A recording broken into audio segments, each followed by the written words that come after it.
I'm Sharon Stone. This is Engage. Census data shows Florida has the largest Haitian immigrant population of any state.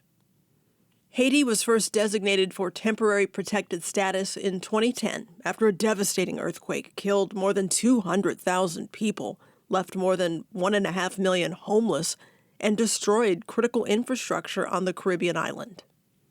TPS is not a path to citizenship, but it does allow people to live and work legally in the United States.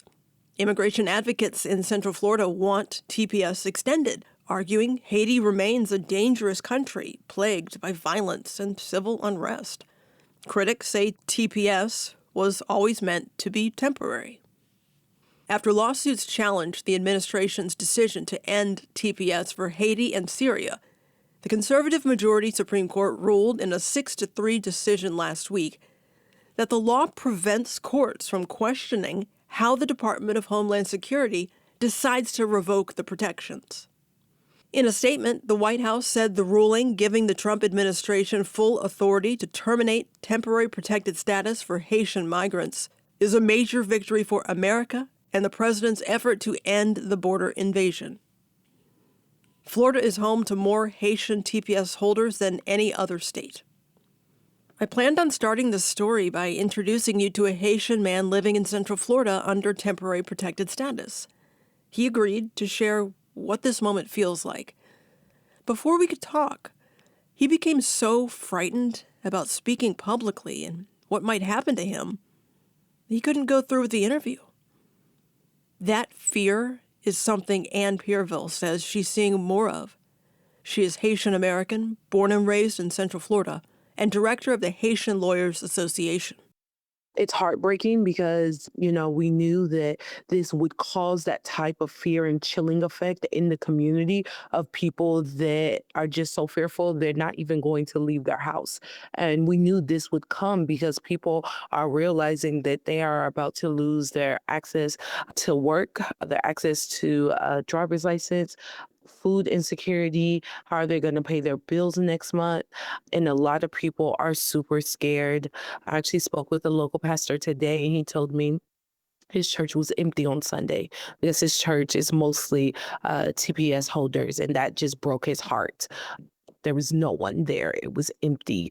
And he was just asking me, what can he do? What can he tell people? He was just very surprised at this response.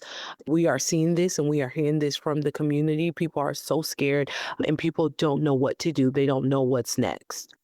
What do you tell people like that pastor who want to know, what do I tell people? So I tell him, with everything that's going on, we need people to prepare for what's next. We need people to prepare for if they do, unfortunately, have to leave their housing, their vehicles, their bank accounts. Do you have the legal framework in case you do have to leave? Do you have documentation already prepared? Do you have a trusted family member or a friend that has access to these documents and to your bank account? Do you have a power of attorney prepared? Do you already have guardianships for your children, educational guardianships, if they're going to be enrolled into school? And so these type of things are super important right now. And this is what we want to get the community focused on. I've said it before, we are going to ensure that we're educating the community. And so as a director and a board member of the Haitian Lawyers Association, we are mobilizing our attorneys that are statewide to go to the local Haitian churches, to go to nonprofits and community centers so we can educate. We already have a free legal helpline where you can call and get a free legal consultation. We are going to start offering legal clinics. And so we have some great pro bono attorneys and great members in organizations that are going to help us prepare these documents for individuals that need them. What are those next steps? What kind of decisions are families suddenly having to make? So we know for individuals that live in Florida, and we are in Central Florida, a lot of individuals, their driver's license were renewed until July 1st. And so we know a lot of the community is wondering, how do I get to work tomorrow? And that is a big question that a lot of people have. We are stressing to the community it is very important to not drive without a driver's license. So that's number one, transportation. How do people get to work tomorrow? Number two, people are wondering, well, what do I do with the assets? What do I do with my mortgage? What do I do with the money in the bank account that I have? What do I do if I have a small owned business? What do I do with my children if I want them to stay in the United States? If I have to step away, what do I do if I have a partner in a different state? Child custody agreements. So those type of questions are what we're getting from the community. And then the churches are asking us, what do we do next Sunday? Should we have a open service or should we just go completely virtual because people are so fearful? Also, with food access, how do we get food to people if people are scared to leave their homes? And you speak to the people who may be thinking, this doesn't affect me. I'm wondering, where do people with TPS fit into Central Florida's economy, for example? Or what would happen if thousands of Haitian workers lost this authorization? Mhm. So we know that with TPS ending, if tomorrow all Haitian TPS workers didn't go to work, our hotels will be affected, our resorts will be affected. We know our amusement parks will be affected. We know that our nursing homes and senior living, we know that our hospitals will be affected. That's just fact. The makeup of these institutions are Haitian workers. They are our nurses, our doctors, our educators, our social workers. They work in hospitality and tourism. It is very heartbreaking to realize what is happening because it's not just going to affect the tourism. Our prices are going to go up. There are farm workers as well. Food will increase, and we're going to see how it's going to affect the economy because the Haitian community is such a big part of Central Florida's community. We have a thriving Haitian community with over 40,000 individuals. And then we have the mixed status families where we have a lot of families with individuals that may be TPS holders, individuals that are US citizens, green card holders. So it is going to affect the economy. It is going to affect the makeup of our community. And it is going to hurt, unfortunately, to see these individuals be unable to work. You've lived and worked in this community for a long time. What worries you most about this moment? What worries me is people not knowing what to do and being so fearful, people staying in the house and not getting the resources that they need, and they're frozen and they don't know what to do, or they do know, but they're scared to get that help because of what's happening and what it is going to and currently doing to their mental health and their health. Is just very worrisome because we know the fact is Haiti is not prepared to receive thousands of individuals right now. And so, where do these people go if they do return to Haiti? Orlando attorney Ann Pureville is director of the Haitian Lawyers Association. She's also watching for any developments in Congress that could help her clients. There is a bill in the U.S. House that would extend Haiti's temporary protected status designation for 3 years. But as of now, that legislation has not become law, and Haitian TPS holders are preparing for the possibility of mass deportations.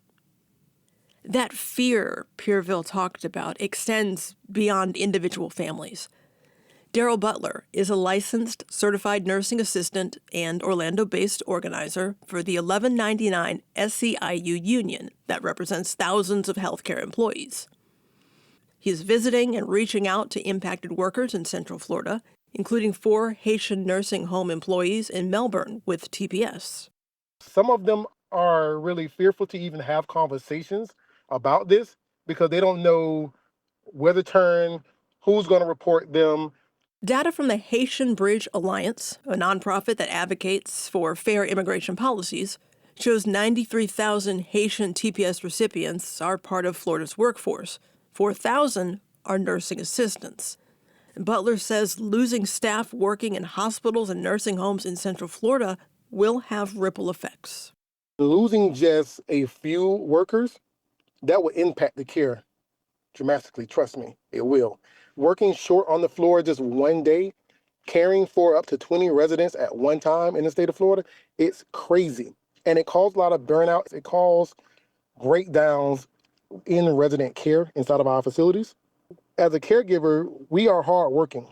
This is something that we gave our lives to do, to care for your loved ones, our loved ones, and so forth. It's a lot of work inside of these nursing homes that people just don't really realize that healthcare is not easy. And losing our Haitian brothers and sisters, it's going to make our job even harder. CNA Daryl Butler is an 1199 SEIU organizer based in Orlando. For many Haitian TPS holders, the fear isn't just about losing the lives they built in Central Florida. It's also about where they could be forced to return. An active travel advisory from the Department of State warns U.S. citizens that they should not travel to Haiti due to risk of rampant crime, violent gang activity, kidnapping, unrest, and limited health care. The FAA restricts U.S. commercial flights to Port-au-Prince because of ongoing instability. Florida-based journalist and author Michael Dibert has covered Haiti for the last 30 years. He explains what conditions are like today. Although there's this kind of discourse that goes around that the situation is confined to the capital of Port-au-Prince, a large portion of which is controlled by these illegal armed groups. It actually extends far to the north of Port-au-Prince along this agricultural area called the Artibonite Valley, which has been the scene of some extremely vicious fighting between different gangs and paramilitaries opposed to the gangs. And the area which I imagine these people from Central Florida would be dropped off at is a city called Cap-Haïtien, which is in the north of Haiti.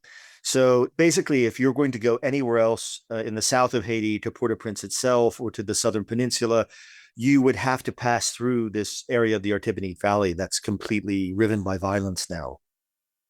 You mentioned people being dropped off. People have built lives here. They have their jobs, their churches, their businesses, kids in school. What happens when someone has to suddenly get dropped off and start over in Haiti? The situation there with the economy is so dire because of, violence, the politically connected violence and the criminally connected violence has ruined the economy. So I don't know what these people are expected to do when they're dropped back into that scenario. One thing I think that's also important to realize is that, every person benefiting from TPS in the United States is supporting an exponential number of people in Haiti itself with their earnings. And I mean, that's been something that's been going on for quite a number of decades, but I think it has gotten, particularly stark as the kind of economic collapse of the country continued, especially predating, but especially after the July 2021 assassination of Jovenel Moïse, the president.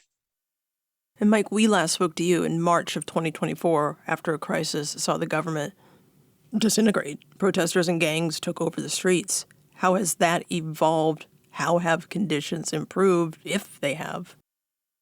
The Haitian police and these private military contractors have made some advances in terms of taking over some of the territory in Port-au-Prince itself that has been controlled by these armed groups.